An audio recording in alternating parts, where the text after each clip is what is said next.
మండలిలో మదనపల్లి రెవెన్యూ రికార్డుల దగ్ధంపై వాడివేడి చర్చ జరిగింది. మాజీ మంత్రి పెద్దిరెడ్డిపై ఆర్జీలు వచ్చాయన్న రెవెన్యూ మంత్రి అనగానే అనడంపై వైసీపీ సభ్యులు అభ్యంతరం వ్యక్తం చేశారు. జోక్యం చేసుకున్న మంత్రి అచ్చెన్నాయుడు మాజీ మంత్రి పేరు ఎక్కడా ప్రస్తావించలేదని సమర్థించారు.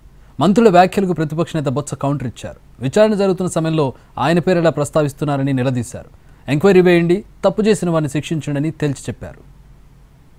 ఏదైతే గత ప్రభుత్వం వైసీపీ ప్రభుత్వం వాళ్ళు చేసేటువంటి భూతందాలని బయటకు వస్తాయని చెప్పేసి ఈ యొక్క వైసీపీ భూచోళ్ళ భయం అధ్యక్ష, దానికి కారణమే ఈ యొక్క మదనపల్లి ఏదైతే అగ్ని జరిగిందో అధ్యక్ష. అయితే అధ్యక్ష, జగన్ రెడ్డి గారి హయాంలో జరిగిన భూదందాలు అక్రమాలు ఎక్కడ బయటపడతాయని చెప్పేసి ఈ యొక్క ఫైల దగ్ధం కార్యక్రమం కుట్ర పన్నారు అధ్యక్ష.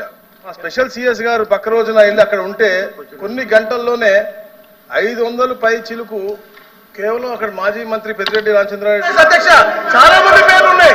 దాంట్లో మదనపల్లి ఏరియాలో ఆయన పేర్లు ఎక్కువ ఉన్నాయని చెప్పాను. నేను వచ్చి అర్జీపు చెప్పాను. ఆయన దొంగతనం చేశారా చేయలేదని సిఐడి నిర్ధారిస్తుంది. నేను చెప్పలేదు అధ్యక్ష.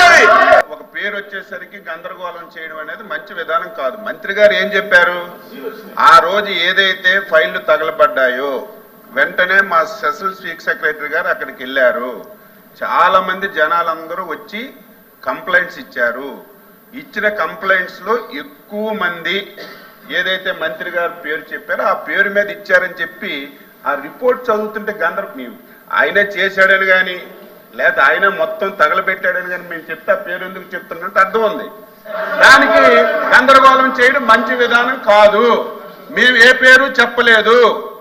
ఈ రోజు ఈ విషయం మీద సిఐడి వాళ్ళు ఎంక్వైరీ చేస్తున్నారు. మీరు నేను సభ దాచిపెట్టినా దాగదది. ఎవరైనా గౌరవ సభ్యుల్ని మాట్లాడుకున్నప్పుడు మరి ఎంక్వైరీ జరుగుతున్న ఎంక్వైరీ జరిగిన తర్వాత చెప్పాలి. ఆ పేర్లు కానీ ఎత్తి మా మాజీ మంత్రులు ఇంతకుముందు సభ్యులు మాట్లాడారు, వాళ్ళు పేరెత్తారా? మాజీ మంత్రులు అక్కడ మాజీ మంత్రులు ఉన్నారు, మాజీ ముఖ్యమంత్రులు కూడా ఉన్నారు. నేను చంద్రబాబు నాయుడు గారు పేరెత్తే బాగుంటుందా?